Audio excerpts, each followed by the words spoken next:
Hello students, welcome to Class 8 Geography. Today, we'll explore Chapter 2 from your textbook, Interior of the Earth. Let's recall, in the previous classes, you have been introduced to rock types, volcanoes and earthquakes. Answer the following questions on the basis of that. When earthquake occurs, what happens exactly? How are igneous rocks formed? What is a volcano? Which materials come out during a volcanic eruption? In which state of matter are these materials? Are these materials cool or hot?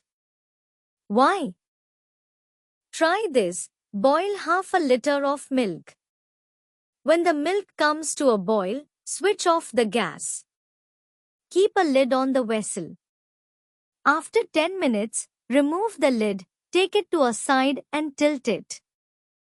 Observe what happens. What can you see on the milk? In what form do you see the layer of matter on the milk?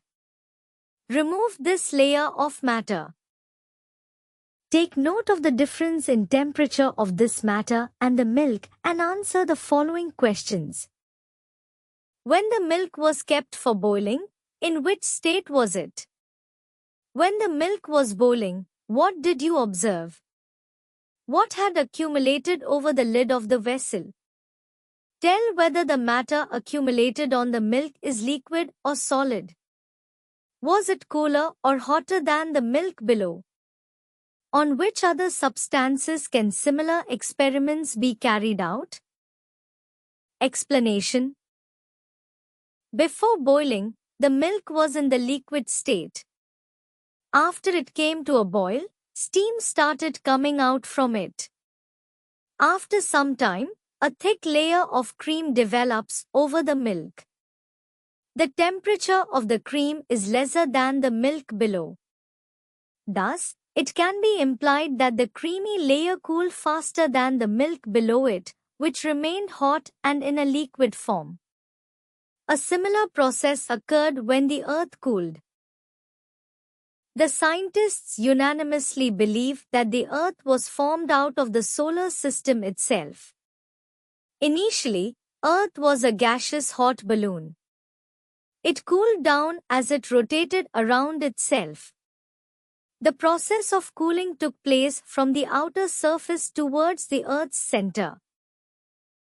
Man has always been inquisitive about what lies in the interior of the Earth. A direct observation of the Earth's interior has not been possible as yet. Through various methods, the scientists have tried to estimate about the same. To infer about these, study of the materials coming out of a volcanic eruption and the seismic waves is most important. Matter coming out of volcanic eruptions consists of hot magma, gases, steam, etc. When lava cools and solidifies, igneous rocks are formed. Through the estimates of the study of temperature, density, gravitational force and pressure, the interior of the Earth was understood. For instance, when we go deep into a mine, we feel an increase in temperature. Similarly, the magma coming out of volcanoes from the Earth's interior is hot. Such estimations were made by the geologists. Several earthquakes occur in various places on the Earth every year. Seismic waves are generated. These waves travel through the interior of the Earth. The study of their direction and velocity helps us to estimate about the interior of the Earth. Man has also tried to dig deep boreholes in the interior to know more about the same. Think about it. Can we dig deep from one side of the Earth and come out from the other side? Write your imaginations in your notebooks and discuss in class.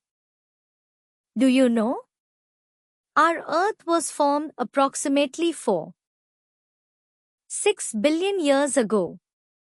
Initially, the Earth was in a gaseous state. It started cooling through the process of radiation. The Earth then liquefied.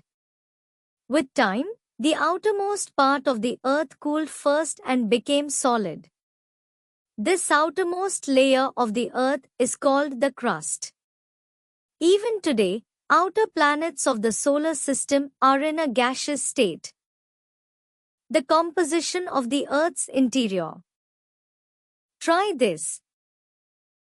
Carry out the following activity by dividing the students into two groups. Use the pictures on the back cover for reference.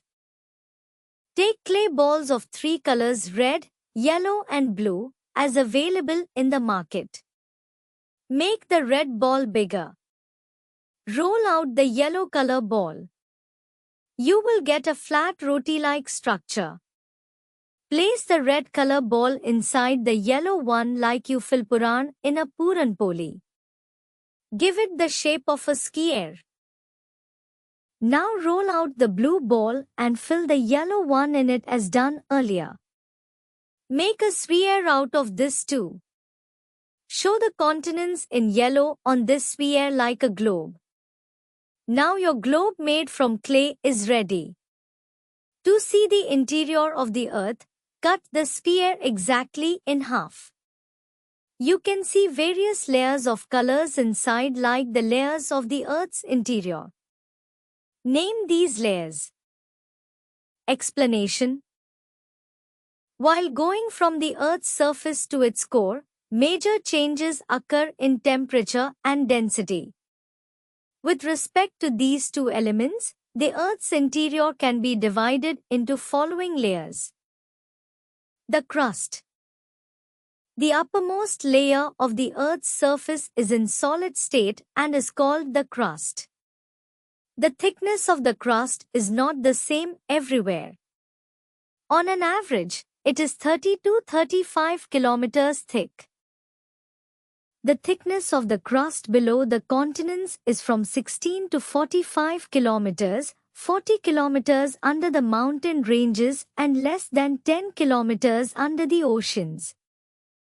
As we move deeper under the surface, temperature increases. After that, the rate of increase in temperature reduces and again increases in the core. At the center of the Earth, the temperature is around 5,500 degrees Celsius to 6,000 degrees Celsius. The crust is the thinnest of all the layers when compared to the mantle and the core. It can be divided into two sublayers. Continental crust. The continents are mainly composed of silica, compound of silicon, and aluminum. Because of their high proportion in this layer, the layer was earlier known as Ciel. The density of continental crust is 2.65 to 2.90 grams per cubic centimeter. The thickness of this layer is approximately 30 kilometers. Granite rocks are mainly found in this layer. Oceanic crust. This is the second layer of the crust. It is made up of silica and magnesium. It was earlier called seema. This layer is approximately 7 to 10 kilometers thick. The density of this layer is 2.9 grams per cubic centimeter to 3.3 grams per cubic centimeter. In this layer, basalt and gabbro rocks are mainly found.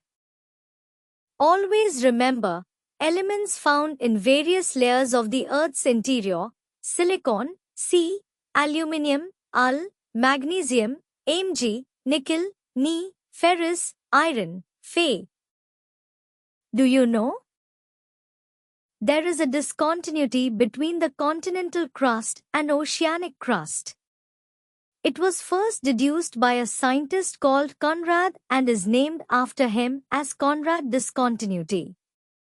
There is discontinuity between crust and mantle too. This discontinuity was deduced by a scientist called Mohorovičić.